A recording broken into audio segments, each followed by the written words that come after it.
Making master learning one day at a time. Hey, John Bergman. Hey, today or this week has been kind of a weird week. I live in Houston, Texas. Hurricane Nicholas came through. Not huge damage, but we lived kind of with remote learning for a couple of days.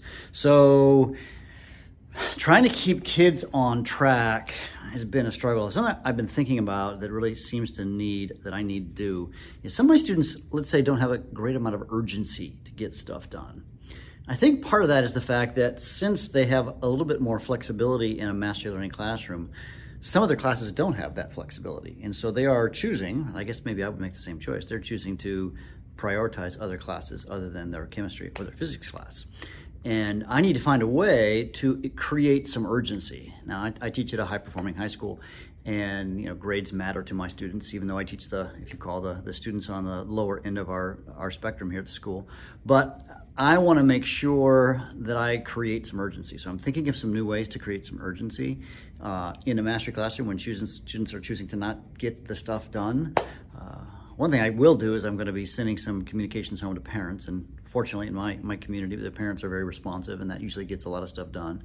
But I may have to create some sort of penalties. Grades matter to the kids, and I hate to penalize with grades, but if they're not keeping up, that's the issue. They are doing things in the class, but there is expectation to do things outside of class, and many of them are choosing to not do those things outside of class.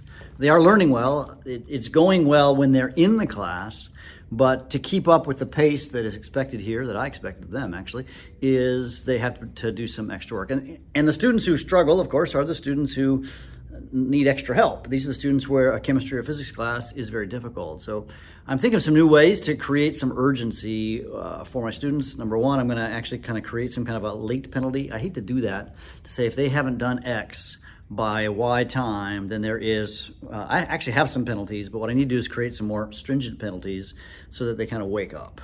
Because honestly, I still have like a few kids, just a few, who still haven't passed, if you will, mastered the first level. We're already in the second level. We're soon to finish the second level, and students have started the second level, and it's related to the first level, so they have to keep working. Anyways, that's something that I'm learning. One thing I am going to do, especially to continue to make sure they understand previous content, is that in the summative assessments, I'm going to have questions from the previous summative assessments that keep circling back on the key principles, because there are certain things they have to keep knowing and knowing and knowing. I got to make sure that they get that. So it's been an interesting week here in the mastery learning classroom, and I still have a lot to learn. Yeah, it's been an interesting week, just to say the least.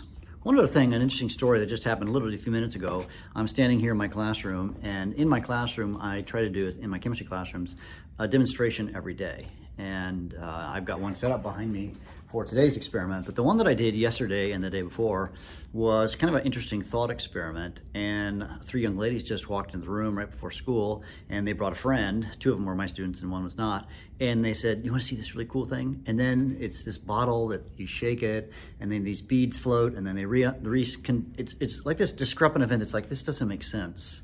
And then she explained it. One of the students explained it to the non-student, said, "Let me explain how this happened." And she did an amazing job of explaining how things work. And so there is, at the beginning of my class, I'm doing it teacher-centered time. And that teacher-centered time is where I do cool demos, I call them, demonstrations of scientific phenomena that are usually unsafe for them to do themselves. And then I have them draw it in their interactive notebooks. And when they draw it in their interactive notebooks, they then have to take a few minutes to just process and explain why what happened. And I'll assess those on their summative assessments at a later point. But it's explaining scientific phenomena that, especially this discrepant events, the ones that don't make sense, that are super cool. So anyways, that's something that's really working. So if you think that it's always their own pace, the demonstrations happen at the appropriate time. Sometimes, frankly, I force them. I'll say, well, here's something that we're going to learn about later, but they see something interesting and sciencey. So for example, right now we're studying sort of the math part of the science. And I want to make sure they understand the science part of the science too. And I want to make sure that there's a kind of a reward. As we learn the math that we're going to apply to the science a little bit later, I want them to see the science and see, honestly, I want them to see that the natural world is an amazing place. And as we study it, we just get a chance to, it's awesome, it's wonderful. And to see that is, I want to inspire that curiosity and that awe of our natural world. And hopefully that's happening, especially through these demonstrations. Anyways, lots of active learning here happening in the Mastery Learning Classroom. I encourage you to subscribe, share. Yeah, John Bergman out.